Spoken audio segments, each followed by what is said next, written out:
एक समय राजा द्रौपद की लड़की द्रौपदी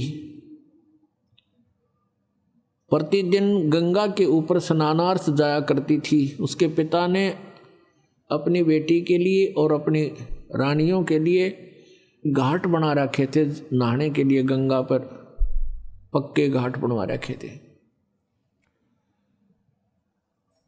तो प्रतिदिन द्रौपदी वहाँ स्नान के लिए जाया करती थी। सैकड़ों सहेली उसकी साथ जाती थी, नौकरानियाँ जाती थी। अब परमात्मा को हमारे भविष्य का भी पता है कि इस आत्मा पर आगे के बिजली गिरेगी, उसकी भी व्यवस्था वो पहले ही करवाता है। अब क्या किया परमात्मा ने, सौ छल छिद्र मैं करूं, तो वहाँ एक दिन एक अंधे महात्मा का रूप बना के परमात्मा वहाँ चले गए जहाँ द्रौपदी स्नान करने जाया करती थी। अब द्रौपदी अपनी सहेलियों के साथ वहाँ पहुँची। महात्मा अंधे थे, नहा रहे थे, उनके पास कोई अन्य वस्त्र नहीं था, ओनली एक लंगोट था जो उसने बांध रखा था, और कोई वस्त्र नहीं था, गर्मियों के दिन थे।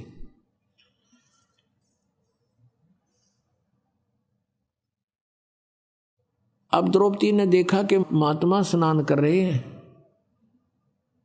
और जनाना जो उनका नहाने का स्थान था उसके डाउन स्ट्रीम में जिधर पानी बहकर जा रहा था वहाँ उससे दूरी पर लगभग 2-3 एकड़ 400-500 फुट की दूरी पर स्नान कर रहे थे।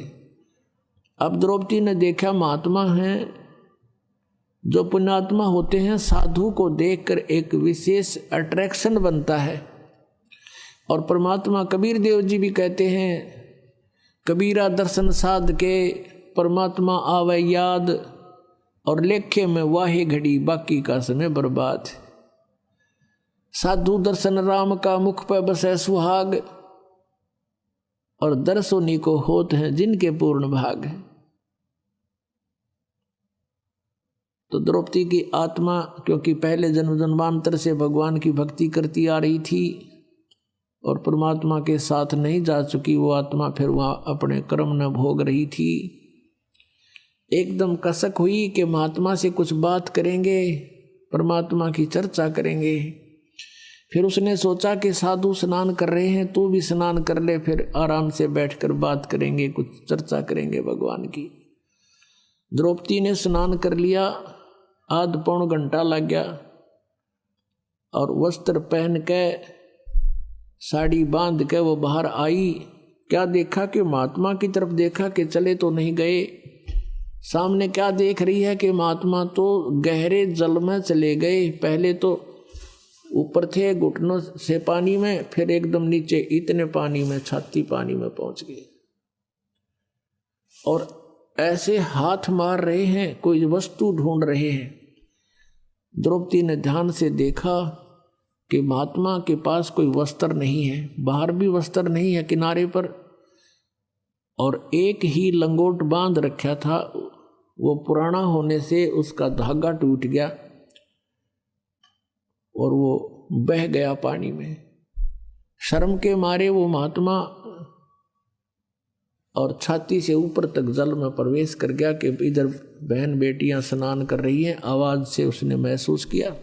अब उन्होंने आइडिया लगाया द्रौपदी ने कि ये महात्मा अंधा है, इसको दिख नहीं रहा, इसी कारण से इधर गलत स्थान पर आ गया, नहीं तो इधर कोई पुरुष नहीं आता, ये अनजानपने में आ गया। यदि वहाँ कोई आसपास पुरुष आ जाता तो उसको सजा देते थे।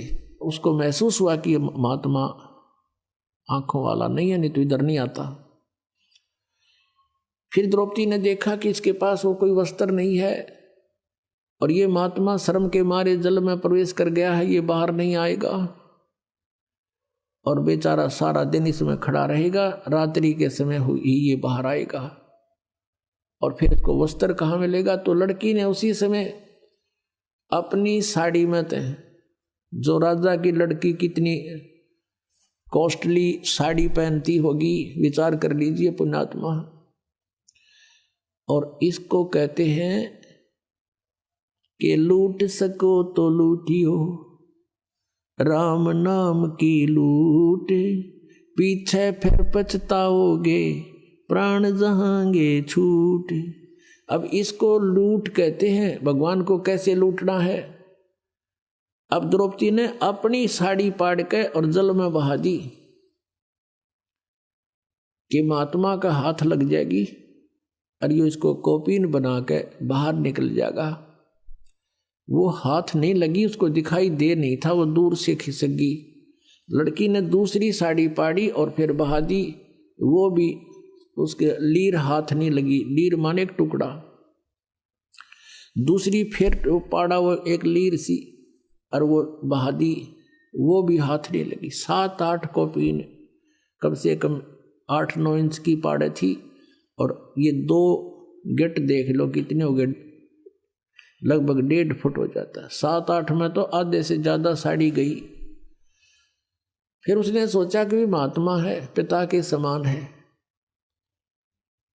और ऐसे कोई यूज नहीं, मैं दूर से शर्म के मारी मैं भी दूर से डाल रही हूँ। तो लड़की ने एक लकड़ी देखी लंबी, उस लकड़ी के एक और लीर पाड़ के अपने साड़ी की एक टुकड़ा और उस लकड़ी का लपेट लिया और नू लटका लिया आधे से ज़्यादा।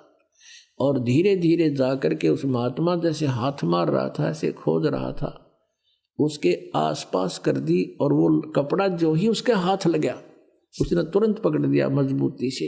वाह भगवान, बड़ी सुनी मेरी।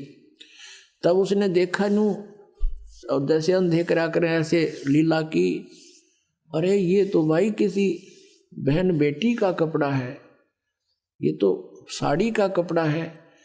कहने लगा, बेटी आज तने मेरी इज्जत रखी है, मेरा पर्दा रखा है, भगवान तेरी इज्जत रखेगा और तने गणाए दे। अब कहते हैं 7 वचन पलटे नीचे पलट जा ब्रह्मांड, और वो तो भगवान आ रहे थे साध रूप में। अब पुण्यात्मा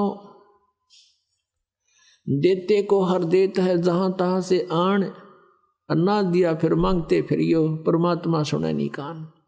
अब आपके भाग में नहीं, सर प्रारब्ध में नहीं है कोई वस्तु।